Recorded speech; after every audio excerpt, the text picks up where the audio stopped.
Well, it has finally happened. I woke up.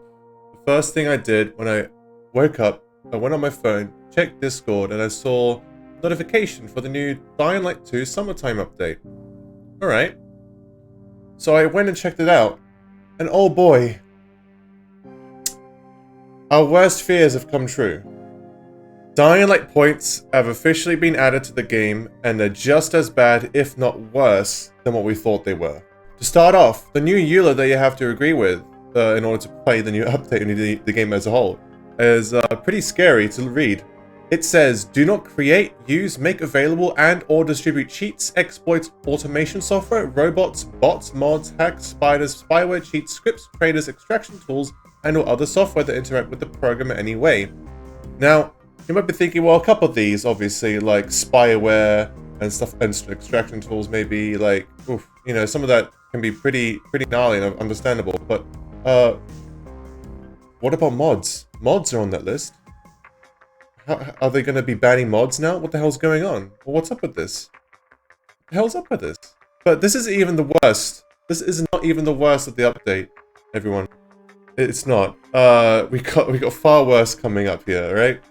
Oh boy. I mean, we also see they also put up the anti-data mining thing, right? Do not intercept, mine, or otherwise collect data or information from the program using unauthorized third-party software. I'm not sure if they can take action on this, but the fact that they're just basically saying stop doing this means that the Techland legal beast has awoken, and maybe some people might be in the crosshairs. So yeah, none of this is good at all. I don't really see this as any positive thing right now, especially with how opening and welcome Techland have been with modding the game all the way back with Dying Light 1. So, well, what a contrast from back in the old days, huh?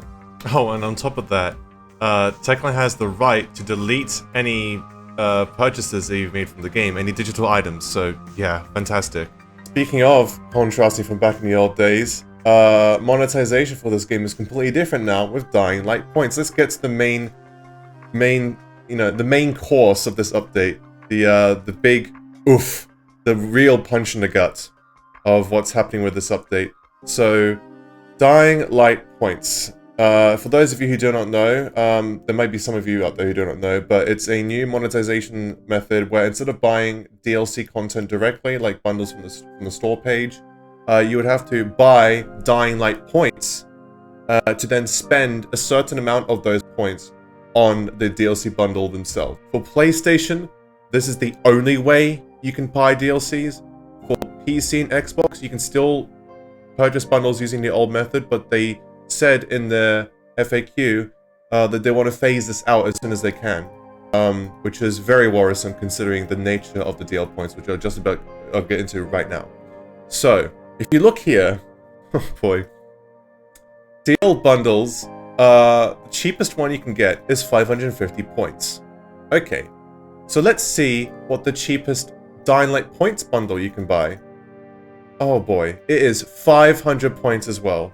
Meaning that if you buy the tier 1 of the DL points, you basically cannot buy any bundle. So what's the point of it? It encourages you to spend even more money to buy the bundle rather than just a flat amount from the old usual method. So if you have a bundle that has, for example, 750 points, then you need to buy the 1,000 point bundle, effectively spending more money just to get that one bundle. So Techland gives us 500 points for free, which you might be thinking, oh yeah, this is really nice. You know, free points, can't complain. Well, you can't buy anything with those 500 points because, as said earlier, the cheapest bundle is 550. So they're just basically dangling it in front of your face. Was like, sorry, sir, you cannot buy this. And they're basically like, hey, if you bought an older bundle before the Dying Light point system, well, guess what? Those are cheaper, and you can actually get them for free now with the 500 DL points. So you basically spent your money for nothing. Nice one. Congratulations. Instead, if you want to be able to use those free Dying Light points we gave you, you must buy more Dying Light points. Minimum the 500 bundle, just to get that 550 DLC right there. Meaning that you have, after the purchase, you have 450 points left over. And it's just this whole awful scheme of an infinite loop of buying points, having leftover points, which is essentially wasted money. So in order to get away from the wasted money, you want to spend more. That's the vicious cycle that this awful monetary scheme has, and it's been done in gaming for such a long time. And it's just so sad to see that Techland has adopted this method. Hey, remember the time that DLC bundles were free? Yeah, me neither. Of course, there would be people who would be saying that Tencent has had an influence on this, and that's absolutely understandable why they, people would think that. But at the same time, Techland did say that they had this idea running before the Tencent acquisition, which honestly makes it worse. If this was Techland's own doing, this is Techland's mindset of how they want to monetize their game. That's even worse than, the Tencent corporate pressure, right? Oh boy.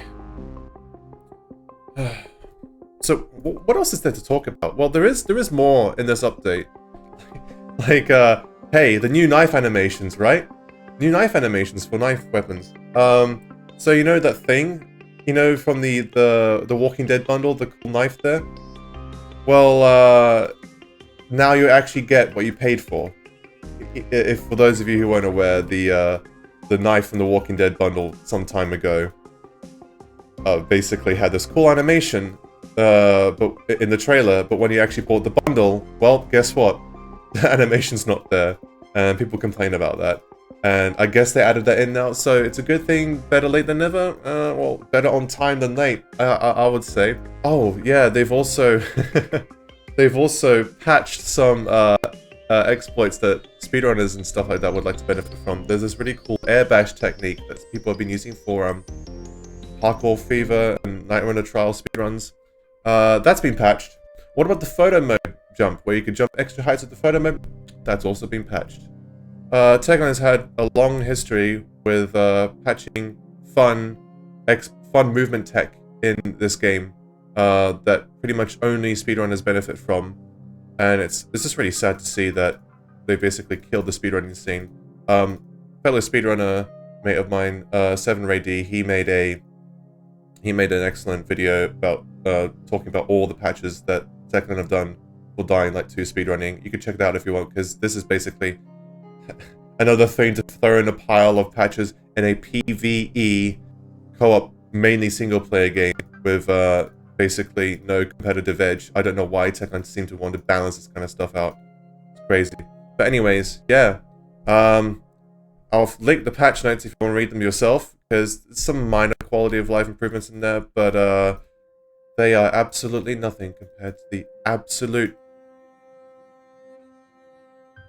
garbage we just got in this update. It's I'm really sad. On one hand, I'm sort of vindicated in the fact that, like, I told you so. I told you so that the deal points would be bad, but at the same time, I didn't want to be right. It's just so sad. And I know I made memes in the past. I made videos that made fun of Techland for some bad business decisions and stuff, but I got nothing left at this point.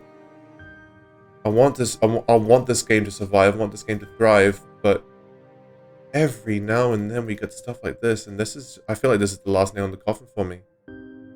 This is just insane how they've done this to the game. And now I'm glad that I'm glad that they abandoned Dying Light 1, because if they introduce this into Dying Light 1, man. Anyway, I've ranted on for long enough.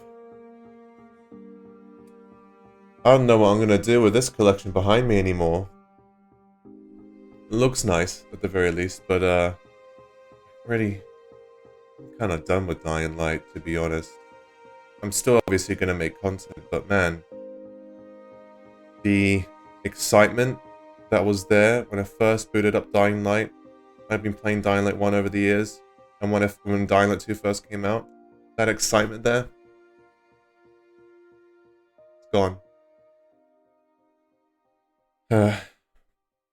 Yeah. Yeah, I'm just gonna take a break from DL for a long time and go back to playing Starfield.